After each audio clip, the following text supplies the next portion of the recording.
Greetings.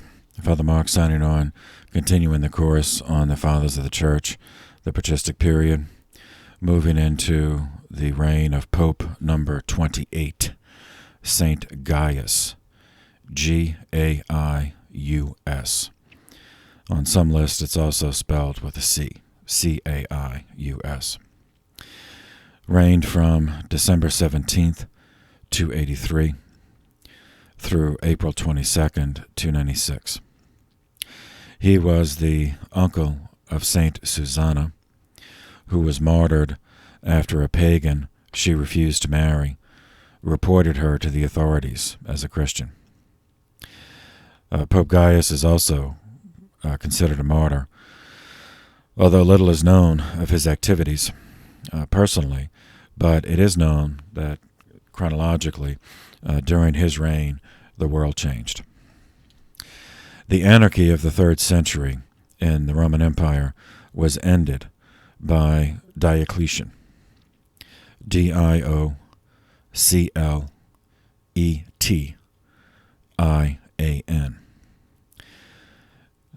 He has the distinction of being the first Roman emperor whose parents had been slaves. They were free at the time of his birth, so he was born free, but they had been slaves. He was born in the town of Doclia, D-O-C-L-I-A, on the eastern side of the Adriatic Sea. That was the Roman province of Illyricum, Croatia, present-day Croatia. The name under which he enlisted in the legions was Diocles, after his hometown, D-I-O-C-L-E-S. Because of his low social origin, he had no choice but to climb through merit. When he became an officer, he expanded his name from Diocles to Diocletian. He worked his way up to the position of commander of the household detachment of the imperial guards, at which point he started using the patrician name Valerius, so Valerius Diocletian. It was from that position that he was able to seize the imperial position on November 20th, 284, after the emperor of the moment, Numerian, was murdered by the prefect of the Praetorian Guard. During the reign, Diocletian was emperor from that point, 284, until 305. During the reign of Pope Gaius and the Emperor Diocletian, there was a development in patristic theology of historic importance, specifically in the area of spiritual theology. This is the establishment of Christian monasticism. Monasticism, as a term, is derived from the Greek word monachos, meaning one who lives alone. Monasticism is a spirituality of solitude as a way of life that is totally devoted to God. The Catechism describes it as devotion of, quote, life to the praise of God and salvation of the world, through a strict separation from the world, the silence of solitude, and assiduous prayer and penance. That's from the Catechism number 920. As for the individuals choosing that way of life, the Catechism teaches, quote, they manifest to everyone the interior aspect of the mystery of the Church, that is, personal intimacy with Christ.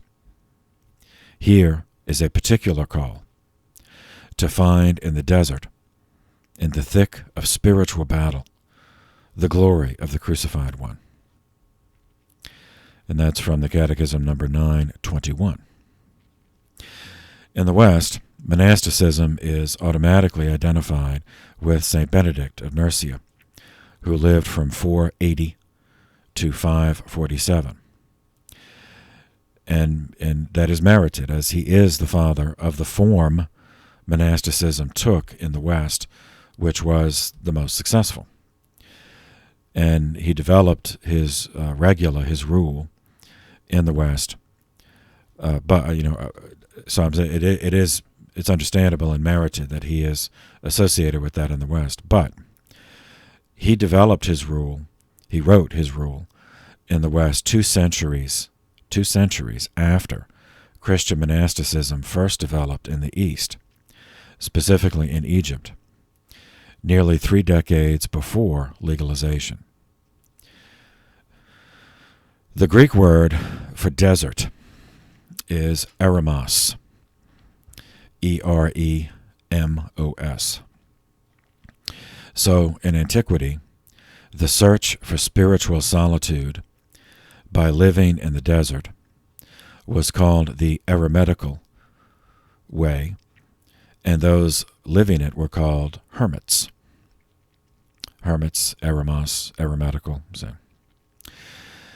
It was characterized by extreme asceticism, starvation-level fasting, sleep deprivation, long periods of prayer, and radical solitude in order to remove all distractions and obstacles to encountering the Lord. St. Anthony of the Desert, also St. Anthony of Egypt, lived from 251 to 356, is considered the father of that form of monasticism, the hermit form.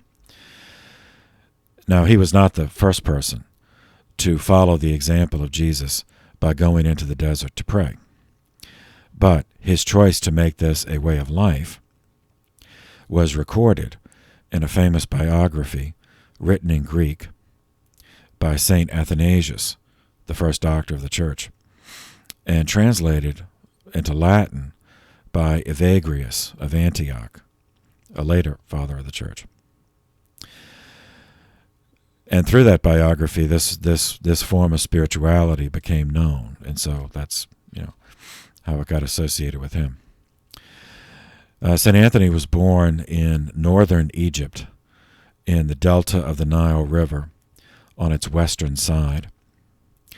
At the age of 35, in the year 285, 1 year after Diocletian became emperor, Anthony made his choice and went to the Nitrian Desert, 59 miles west of Alexandria.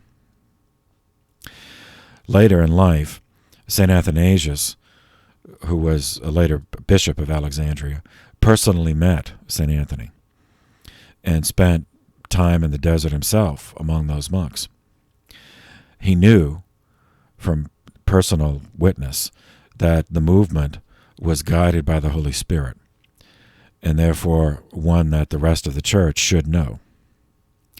After legalization of Christianity, his biography of Anthony spread across the empire, and many came to visit Egypt, to visit monks, and seek holiness. One disciple of St. Anthony's was St. Pachomius, Pachomius.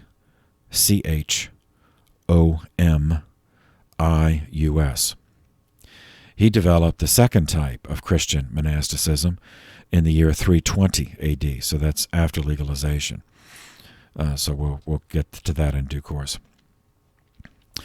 Proclamation as emperor by the troops gave Diocletian control of only one part of the fragmented empire of the 3rd century. Remember, we covered previously, it went to pieces, literally. Diocletian intended to reunite all the pieces. Excuse me a minute. Sorry about that. So he intended to reunite all the pieces. By 286, Gaul, present-day France, had been reconquered and added to the Roman core.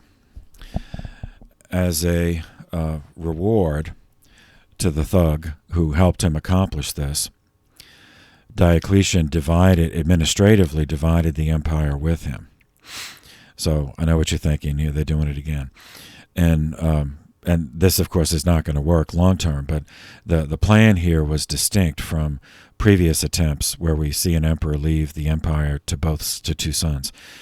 In this case, they were not envisioning both running the whole empire, but that there would be one empire, but administratively they would divide it.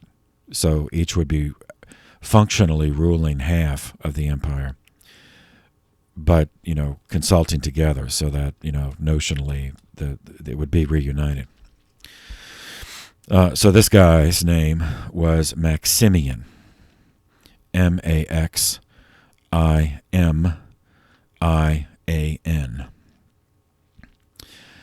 He lived from 240 to 310, and he was emperor with Diocletian from 286 to 305. He was born in Sirmium, which is present-day Sremska in Serbia. So also, not from the same province as Diocletian, but from the same region in the sense it was on the eastern side of the Adriatic Sea. So they each assumed the title of Augustus. Diocletian remained in the east, with his capital at Nicomedia, in present-day Turkey, and that's spelled Nicomedia.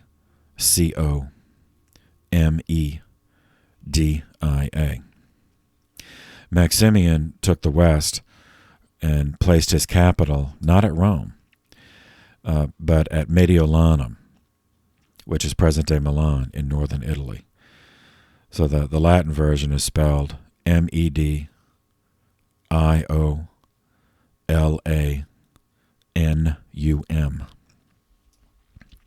For the next 6 years, the two emperors fought both barbarian incursions as well as internal uprisings in order to restore military control all the way to the old imperial borders. This was successfully accomplished with the help of two motivated and militarily talented subordinates. Diocletian's in the east was named Galerius, Galerius. Also born in present-day, what is now Serbia, lived from 260 to 311, and well, anyway, I'll just so you have it. He reigned in a way that I'll describe from 293 until his death in 311. Maximian in the west, his adjutant, so to speak, was Constantius Chlorus. Constantius is spelled Constantius,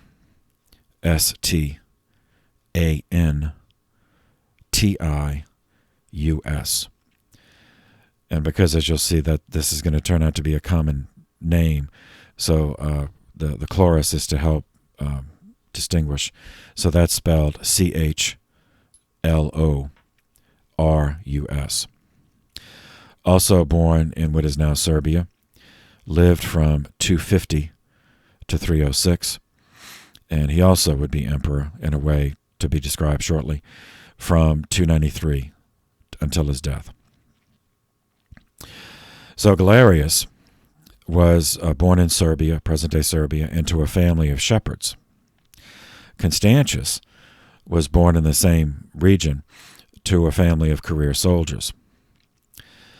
As a reward for their services, and to frankly prevent them from fragmenting the empire again, these two were rewarded on March 1st, 293, when two emperors became four, and the Tetrarchy was created. And that's spelled Tetrarchy.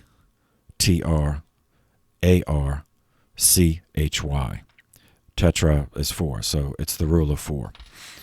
So two in the east and two in the west. In the east, Diocletian bore the title of Augustus, while Galerius held the title of Caesar. Diocletian's capital was still at Nicomedia in Turkey. Galerius's capital was his hometown of Sirmium on the Danube River. In the west, Maximian bore the title of Augustus, and Constantius held the title of Caesar. Constantius's capital was at Treverorum, which is present-day, Trèves for the French, Trier for the Germans. And he had control of Gaul and Britain. This Constantius was the father of the future emperor Constantine I, Constantine the Great, who would legalize Christianity. So Constantius had a relationship outside marriage with St. Helena. St. Helena lived from 246 to 330.